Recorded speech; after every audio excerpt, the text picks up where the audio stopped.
بسم اللہ الرحمن الرحیم۔ ہر سال ماہ شعبان کو جمعرات کے دن یہ وظیفہ کر لو۔ سورۃ کوثر کو اس طرح پڑھ لو، 20 کروڑ مانگو گے تو اللہ تعالیٰ 40 کروڑ عطا فرمائے گا۔ محترم ناظرین، 9 شعبان المعظم بروز جمعرات ہماری زندگی میں آ چکا ہے۔ شعبان کے مہینے میں جمعرات کے دن اس تسبیح کو پڑھنے والا بندہ کبھی کسی کا محتاج نہیں ہوتا۔ اللہ تبارک و تعالیٰ اس تسبیح پڑھنے والے بندے پر اتنی کرم نوازی فرماتا ہے کہ وہ بندہ جب اللہ کی بارگاہ میں اپنے ہاتھ اٹھاتا ہے، اللہ تبارک و تعالیٰ فرشتوں سے فرماتا ہے، میرے فرشتوں، اس بندے نے ایسے کلمات پڑھ کر مجھ سے مانگا ہے، اے میرے فرشتے، یہ بندہ جو مانگتا ہے اس بندے کو وہ عطا فرما دو۔ اور یہ مہینہ ماہ شعبان کا مہینہ ہے۔ اس مہینے کے اندر انسان کے نامہ اعمال کو اللہ کی بارگاہ میں پیش کیا جاتا ہے۔ پچھلے سال کے اندر جو کچھ آپ نے عمل کیا ہے، نیکیاں کی ہیں یا گناہ کیے ہیں، جو کچھ بھی آپ نے کیا ہے وہ سارے کا سارا اللہ کی بارگاہ میں 15 شعبان کو پیش کر دیا جاتا ہے، اور 9 شعبان کے بعد اگلا سال آپ کا جو آنے والا ہے اس کے بارے میں لکھ دیا جاتا ہے، اور فرشتوں کو ایک نیا رجسٹر دیا جاتا ہے کہ یہ بندہ، اس کی موت ہو جانی ہے یا اس بندے نے زندہ رہنا ہے، وہ تمام چیزیں لکھ دی جاتی ہیں۔ اس بندے کا اس سال کے اندر کتنا روزگار ملنا ہے، اس کے کاروبار میں کتنی ترقی ہونی ہے، اس بندے کی کتنی مشکلات میں اضافہ ہونا ہے اور کتنی مشکلات ختم ہو جانی ہے۔ اگر بندے کی خوشیاں کا سال ہو تب بھی لکھ دیا جاتا ہے، پریشانیوں کا سال ہو تب بھی لکھ دیا جاتا ہے۔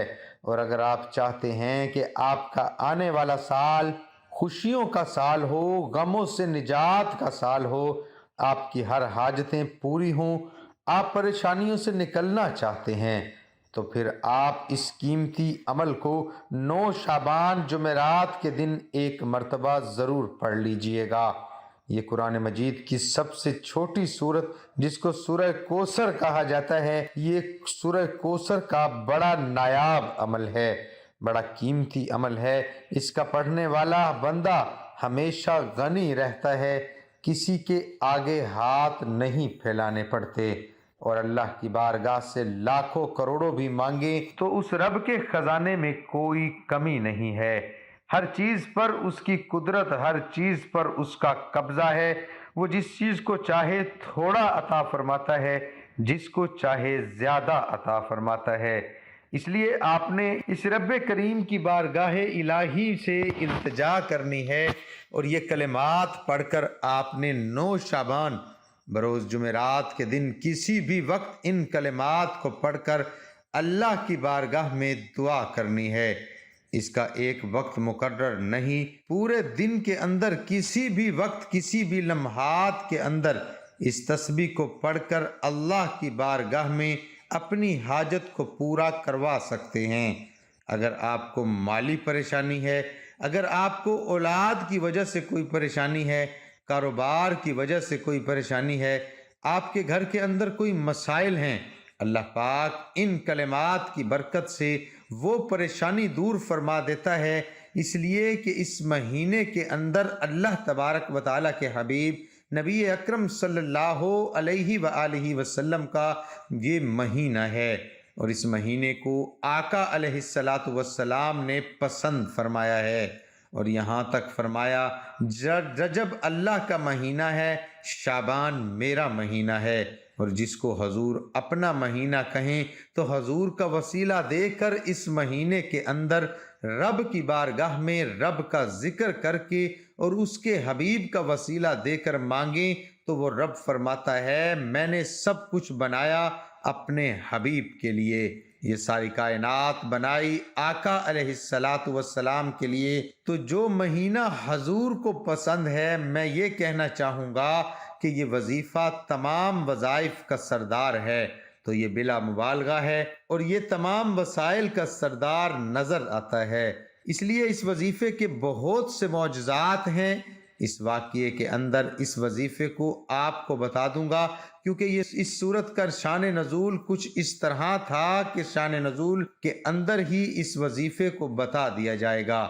آپ نے بس اس قیمتی وظیفے کو ہر ایک چیز کو سمجھ کر کرنا ہے، کوئی بھی قیمتی بات کہیں کہیں رہ نہ جائے۔ اس لیے میں گزارش کر دیتا ہوں کہ آپ ویڈیو کو اول سے لے کر آخر تک مکمل دیکھا کریں، کہیں سے بھی وظیفے کا کوئی حصہ نہ رہ جائے اور آپ صحیح فائدے سے محروم نہ رہ جائیں۔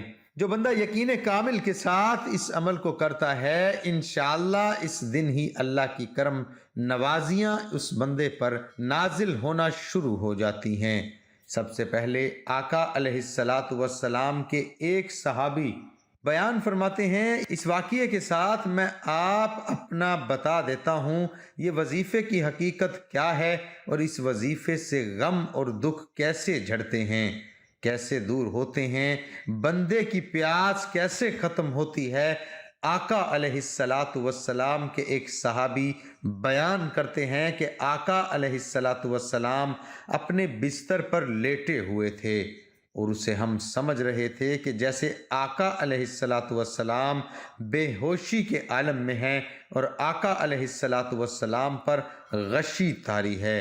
اور فرماتے ہیں اس کے بعد کچھ دیر کے بعد ہم نے دیکھا حضور علیہ الصلاۃ والسلام اپنے بستر سے اٹھے اور مسکرا رہے تھے، اور صحابہ بیان فرماتے ہیں کہ ہم نے آقا علیہ الصلاۃ والسلام کی بارگاہ میں عرض کی، یا رسول اللہ مسکرانے کی کیا وجہ ہے، اس میں کیا حکمت ہے؟ تو آقا علیہ الصلاۃ والسلام نے فرمایا، میرے صحابہ آپ جانتے نہیں، اللہ کی بارگاہ سے میرے اوپر ایک ایسی صورت کا نزول ہوا ہے جس میں اللہ تبارک و تعالی نے مجھے کوثر عطا فرمایا ہے۔ تو صحابہ نے عرض کیا، یا رسول اللہ وہ کوثر کیا ہے؟ تو آقا علیہ الصلاۃ والسلام نے فرمایا، میرے صحابہ وہ کوثر ایسا جنت کے اندر سمندر ہے، ایک ایسا دریا ہے، ایک ایسی نہر ہے کہ جب قیامت کے دن میرے امتی پل صراط پر محشر کے میدان میں کھڑے ہوں گے، میں اپنے امتیوں کو اس میں سے ایک جام بھر کر پلاؤں گا جو 50,000 سال کا ایک دن ہے۔ اس پورے دن کے اندر کبھی بھی میرے امتی کو دوبارہ پیاس نہیں لگے گی۔ تو یہ صورت ایسی ہے، یہاں تک کہ صوفیہ فرماتے ہیں اگر رمضان المبارک کے مہینے میں بندہ روزہ رکھے اور اس مہینے کے اندر حضور کثرت کے ساتھ روزے رکھتے تھے، اور آپ فرماتے ہیں جو بندہ روزہ رکھنے کے بعد 15 مرتبہ اس صورت کو پڑھ لے، اللہ تبارک و تعالی اس کی پیاس کی جو شدت ہوتی ہے، اللہ اس کی پیاس کی شدت سے محفوظ رکھ لیتا ہے۔ تو پھر آپ اندازہ لگائیے کہ اس وظیفے کو، اس صورت کو پڑھنے والا بندہ اگر وہ پیاس کی شدت سے محفوظ رہ سکتا ہے، باقی معاملات سے محفوظ رہ سکتا ہے، اور اس عمل کے ذریعے اس کی ہر پریشانی سے اس کو نجات مل سکتی ہے۔ کوئی بھی اس کی حاجت ہے، کوئی بھی اس کی پریشانی ہے، تو اس نے کرنا کیا ہے؟ سب سے پہلے آپ نے 21 مرتبہ یہ کلمات پڑھنے ہیں، اعوذ باللہ من الشیطان الرجیم، اور یہ 21 مرتبہ آپ نے اللہ تبارک و تعالیٰ کی بارگاہ میں حفاظت لینی ہے شیطان مردود سے، اور آپ نے کہنا ہے باری تعالیٰ میں شیطان مردود سے پناہ چاہتا ہوں، مجھے اپنی حفاظت میں لے لیں۔ جب اللہ آپ کو اپنی حفاظت میں لے لے گا، پھر آپ کو دنیا کا کوئی غم آپ کے قریب نہیں آئے گا۔ غم ہمارے پاس کیوں آتے ہیں؟